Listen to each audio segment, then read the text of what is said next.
नमस्कार, स्वागत है आपका आपके मेरे चैनल की समझ में।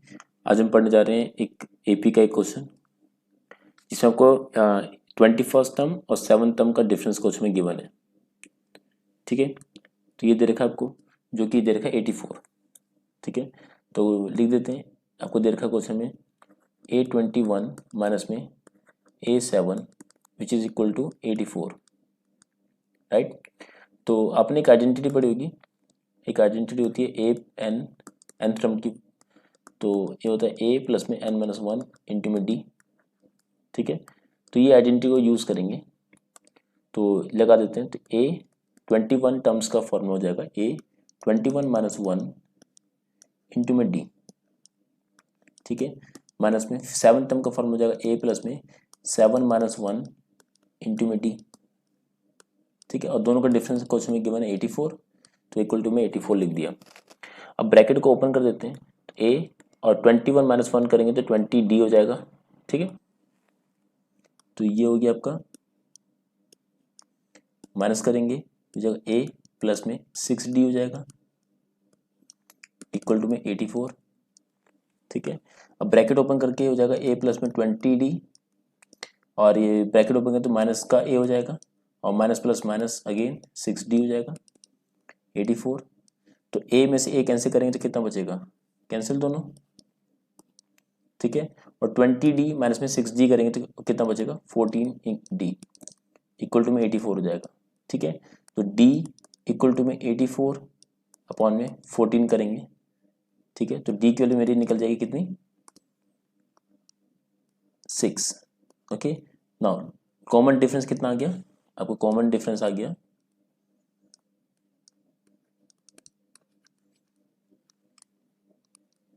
इक्वल में 6 आ गया। ठीक है, आपको क्वेश्चन में कॉमन डिफरेंस निकालना था। ठीक है, समझ में आ गया होगा। चलिए एक और क्वेश्चन देखते हैं इसके बाद। तो नेक्स्ट क्वेश्चन आपके सामने है ये, जिसमें बोला है the angle of a triangle, the angle of a triangle are in AP. जो ट्रायंगल के तीनों एंगल्स होते हैं, तो तीनों एंगल जो है वो एपी के फॉर्म में है। और क्वेश्चन बोला द लीस्ट, जो सबसे छोटा है, being the half the greatest, जो उनमें सबसे बड़ा होगा उसके आधे के बराबर होगा। ठीक है, तो एंगल आपको फाइंड करना है क्वेश्चन। ठीक है, तो क्वेश्चन में क्या करते हैं, एक डायग्राम बना देते हैं, एक ट्रायंगल बना देते हैं। ठीक है, इसका नाम ए बी और सी ले लिया। ठीक है, अब इसमें सबसे छोटा कोई एक एंगल है, मैं अपने मन से एजम्पशन ले लेता हूँ कि ये सबसे छोटा है, तो एंगल ए जो है वो स्मॉलेस्ट है। ठीक है, और एंगल सी को मैं ले लेता हूँ, चलो ग्रेटेस्ट ले लेता हूँ। ठीक है, तो एंगल बी, एंगल जो बी होगा वो क्या होगा, एंगल ए से बड़ा होगा और एंगल सी से छोटा होगा। ठीक है, तो अब इसमें से अपने मन से, क्योंकि अब अगर ये एपी के फॉर्म में है, अब अगर ये एपी के फॉर्म में है तो क्या होगा, ये क्या होगा, जैसे कि लेट कर लेते हैं, let angle A equal to में, ठीक है, एक एंगल लेट कर लेते हैं, फिलहाल मैं लिखूंगा अभी, रुक जाओ मिनट। तो एंगल बी देख लेते हैं, इसको भी कुछ लेट करना पड़ेगा और एंगल सी को भी कुछ लेट करना पड़ेगा। अगर तीनों एपी के फॉर्म में है तो पहले वाले को मैं चाहूँ तो इसको ए लेट कर सकता हूँ। ठीक है, ए, इसको मैं ए प्लस में डी और ए प्लस में 2d लेट कर सकता हूँ, क्योंकि d प्लस हो जाएगा, d प्लस में d एपी के फॉर्म में इसलिए। और तीनों एंगल का सम जो करते हैं वो 180 डिग्री आता है। अगर मैंने इसको, इन तीनों एंगल को, एंगल ए प्लस में डी और एक दूसरे एंगल सी को मैंने ए प्लस में 2d अगर लेट कर लिया तो क्या होगा, इसमें एक इक्वेशन बन जाएगी। ठीक है, इससे बेटर ये तरीका है, अगर इसको सॉल्व करूंगा तो यहाँ से भी सॉल्व हो जाएगा, बट थोड़ा टिपिकल जाएगा। तो एक शॉर्ट ट्रिक है मेरे पास, मैं उस तरीके से सॉल्व कर देता हूँ उसको। तो इसको मिटा देते हैं। तो हम क्या करते हैं, एंगल ए को, एक ए को नहीं, इसमें बी को लेट कर लेते हैं ए। तो आपका एंगल सी क्या होगा, उसमें एक प्लस डी हो जाएगा, क्योंकि अगर एपी के फॉर्म में तो अगला टर्म्स हमेशा उससे डी प्लस होता है, अगर कॉन्सिक्यूटिव एंगल लिए तो मैंने। और अगर बीच वाला ए है तो उससे ए वाला एंगल जो होगा वो क्या होगा, ए माइनस में डी होगा, उससे डी, डी मतलब कॉमन डिफरेंस कम होगा। ठीक है, तो तीनों को हमने ये लेट कर लिया। अब ये लेट करने के बाद क्या करेंगे, इसमें इन तीनों का सम कितना आएगा 180 डिग्री। तो हम लिख देते हैं इन ट्रायंगल, ठीक है, in triangle A B C, तो एंगल ए प्लस में एंगल बी प्लस में एंगल सी इक्वल टू कितना आएगा 180 डिग्री। ठीक है, तो एंगल ए की वैल्यू कितनी है, ए माइनस में डी, एंगल बी कितना है, एंगल ए, एंगल सी कितना है, ए प्लस में डी। ओके, तो तीनों का सम कितना दे रखा है 180 डिग्री। और तीनों का सम 180 डिग्री क्यों है, बिकॉज एंगल सम प्रॉपर्टी।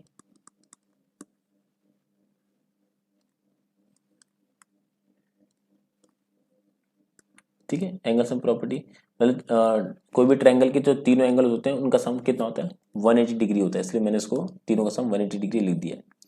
अब मैं इसको ब्रैकेट को ओपन करूंगा तो ये हो जाएगा ए माइनस में डी प्लस में ए फिर ए प्लस में डी इक्वल टू में 180 डिग्री। अब इसमें क्या हो रहा है देखो, डी से डी कैंसिल हो रहा है, प्लस का डी और माइनस का डी कैंसिल हो जाएगा, और 3 टाइम्स ए है तो 3a इक्वल टू कितना आएगा 180 डिग्री।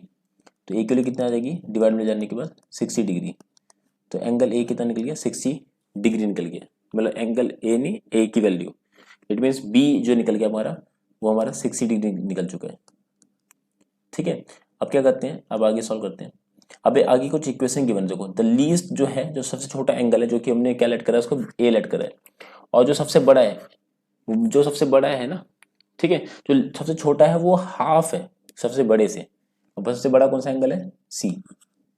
अब जैसे उन्होंने बोला है मैं वैसा लिख देता हूँ। ठीक है, तो मैं क्या लिख देता हूँ, इन्होंने बोला लीस्ट, लीस्ट यानी कि angle A is half the angle greatest, है ना, ग्रेटेस्ट यानी कि जो हमने लेट करा सी।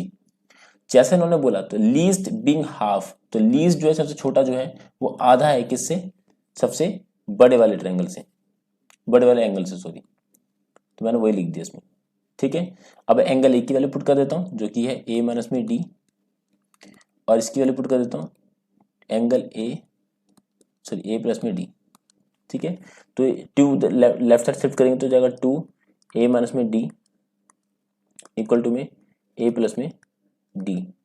ओके, तो जाएगा 2a माइनस में 2d इक्वल टू में a प्लस में d। तो a एक तरफ कर देते हैं और अब हम d को एक तरफ कर देते हैं, तो मैं क्या कर रहा हूँ, इस a को इधर शिफ्ट कर देते हैं और d को इधर शिफ्ट कर देते हैं, तो मेरे पास क्या आ जाएगा, तो लेफ्ट साइड में 2a दिख रहा है और राइट साइड का a लेफ्ट साइड शिफ्ट होगा तो माइनस का a हो जाएगा इक्वल टू में d, माइनस का 2d जो लेफ्ट साइड में दिख रहा है वो राइट साइड में शिफ्ट करने के बाद प्लस में 2d आ जाएगा। ठीक है,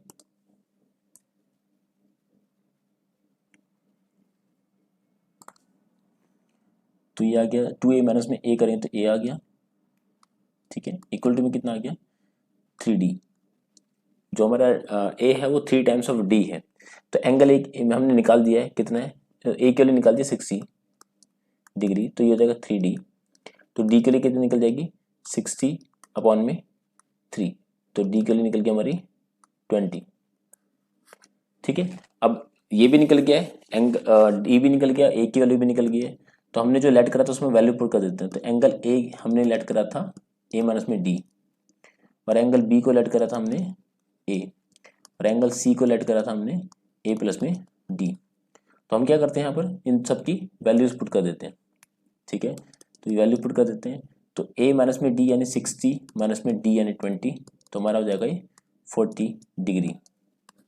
ठीक है, तो एंगल a की वैल्यू हमारी निकल गई 40 डिग्री, और b जो निकला हुआ a के बराबर है तो यानी 60 डिग्री, और एंगल c जो है वो a प्लस में d है यानी कि 60 प्लस में 20 डिग्री, तो ये जाएगा हमारा कितना 80 डिग्री। ठीक है, तो एंगल a पता चल गया हमारा 40 डिग्री, एंगल b पता लग गया 60 डिग्री, और एंगल c कितना है 80 डिग्री। ठीक है, और ये एपी के फॉर्म में भी है, इनका कॉमन डिफरेंस 20 आ रहा है देखो। ठीक है, समझ में आ गया होगा। चलिए मिलते हैं फिर नेक्स्ट क्लास में, टिल देन बाय बाय।